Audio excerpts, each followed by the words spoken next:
ನಾಟಕ, 2 ಕಾಲ್ಪನಿಕ ಕೃತಿಗಳು ಹಾಗೂ 10 ವಾಸ್ತವಿಕ ಕಥೆಗಳನ್ನು ಒಳಗೊಂಡಿದೆ.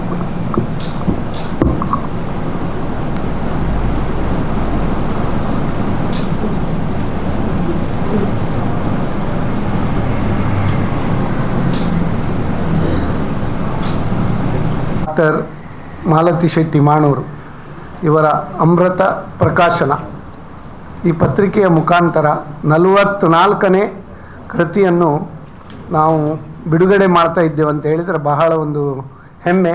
ಅದಕ್ಕೆ ಅವರಿಗೆ ನಾನು ಅಭಿನಂದನೆಯನ್ನು ಸಲ್ಲಿಸ್ತೇನೆ. ಯಾಕಂದರೆ ತುಂಬ ಜನರು ಪುಸ್ತಕ ಬರೀತಾರೆ, ಆದರೆ ಅದನ್ನು ರಿಲೀಸ್ ಮಾಡಲಿಕ್ಕೆ ಒಂದು ಉತ್ತಮ ವೇದಿಕೆ ಬೇಕು.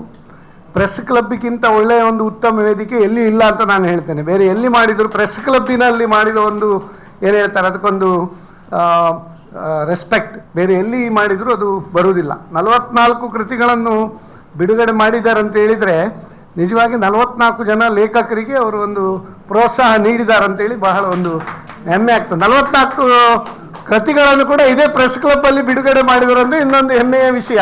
ಯಾವುದೋ ಒಂದು ಐಷಾರಾಮಿ 5 ಸ್ಟಾರ್ ಹೋಟ್ಲಲ್ಲಿ ಅಥವಾ ಇದರಲ್ಲಿ ಮಾಡಲಿಲ್ಲ. ಯಾಕಂದರೆ ಪುಸ್ತಕದ ಬಗ್ಗೆ ಪ್ರತಿಯೊಬ್ಬರಿಗೆ ಒಂದು ಏನು ಹೇಳ್ತಾರೆ ಆಸಕ್ತಿ ಬೇಕು. ಆದರೆ ಈಗ ಬಹಳ ಒಂದು ಬೇಸರದ ಸಂಗತಿ ಅಂದರೆ ಈ ಒಂದು ಇಂಟರ್ನೆಟ್ ಯುಗದಲ್ಲಿ ಮೊಬೈಲ್ ಎಲ್ಲ ಬಂದ ಮೇಲೆ ಪುಸ್ತಕ ಓದುವವರ ಸಂಖ್ಯೆ ತುಂಬ ಕಮ್ಮಿ ಆಗಿದೆ. ಮೊನ್ನೆ ನಮ್ಮೊಬ್ಬರು ಇವರು ಮನಿ ಆ್ಯಂಡ್ ಮಾರ್ಕೆಟ್ ಅಂತೇಳಿ ಒಂದು ಫೈನಾನ್ಷಿಯಲ್ ಫೀಲ್ಡಲ್ಲಿ ಒಂದು ಪುಸ್ತಕ ಬರೆದ C.A. ರುದ್ರಮೂರ್ತಿ ಅವರೇ ಹೇಳ್ತಾ ಇದ್ರು, ಕೇವಲ 5% ಜನ ಮಾತ್ರ ಪುಸ್ತಕವನ್ನು ಪೂರ್ತಿ ಓದ್ತಾರಂತ. ಅಂಥ ಒಂದು ಪರಿಸ್ಥಿತಿ.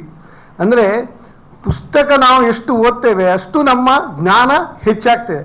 ಅದಕ್ಕೆ ನಮ್ಮ ಸುಭಾಷಿತಕಾರ ಹೇಳ್ತಾನೆ, ಕಾವ್ಯಶಾಸ್ತ್ರ ವಿನೋದೇನ ಕಾಲೋ ಗಚ್ಚತಿ ಧೀಮತಾಂ ವ್ಯಸನೇತು ಮೂರ್ಖಾಣಾಂ ನಿದ್ರಯ ಕಲಹೇನವ ಅಂತೇಳಿ. ಅಂದರೆ ಧೀಮಂತ ವ್ಯಕ್ತಿ ಕಾವ್ಯ ಶಾಸ್ತ್ರ ಮತ್ತು ಉತ್ತಮ ಒಂದು ಕ್ರೀಡೆ ಅಥವಾ ಎಂಟರ್ಟೈನ್ಮೆಂಟ್ ಅವನು ಕಾಲ ಕಳೀತಾನಂತೆ. ಪುಸ್ತಕ ಓದುವುದು ಇರ್ಬೋದು, ಒಂದು ಸತ್ಸಂಗ ಇರ್ಬೋದು, ಯಾವುದಾದ್ರು. ಆದರೆ ವ್ಯಸನೇತು ಮೂರ್ಖಾಣಾಂ ನಿದ್ರೆಯ ಕಲಹೇನವ ಅಂತೇಳಿ. ಅಂದರೆ ಮೂರ್ಖ ಒಂದೇ ನಿದ್ರೆಯಿಂದ ಅತಿಯಾದ ನಿದ್ರೆ ಅಥವಾ ಇದು ಇನ್ನೊಬ್ಬರಿಗೆ ಕಾಲಕ್ಕೆದ್ರಿ ಜಗಳಕ್ಕೆ ಹೋಗುದು ಕಲಹ, ಇದರಲ್ಲಿ ಕಾಲ ಕಳೀತಾರಂತೆ. ಆದ್ದರಿಂದ ಹೆಚ್ಚಿನವರು ಪುಸ್ತಕ ನಾವು ಓದಿದರೆ ಮಾತ್ರ ನಮಗೆ ನಮ್ಮ ಜ್ಞಾನ ವೃದ್ಧಿ ಆಗ್ತದೆ. ನಾವು ಹೇಳ್ತೇವೆ ಆನೋಭದ್ರಾಹ ಕ್ರತೋಯಂತು ವಿಶ್ವತಃ ಅಂತೇಳಿ, let all Nobel thoughts come from all the sides. ಅಜ್ಜಿ ಮನೆಯಲ್ಲಿ ಹೋಗಿ ಇರ್ತಿದ್ದೆ ನಾನು. 1 ವರ್ಷ ಶಾಲೆ ಸಹ ತಪ್ಪಿಸಿ ಹೋದೆ ನಾನು ಅಲ್ಲಿಗೆ. ನಾನು ಹಠ ಮಾಡಿ ನಾನು ಅಜ್ಜಿ ಮನೆಯಲ್ಲೇ ಇರ್ತೇನೆ ಹೇಳಿ ಹೋದೆ.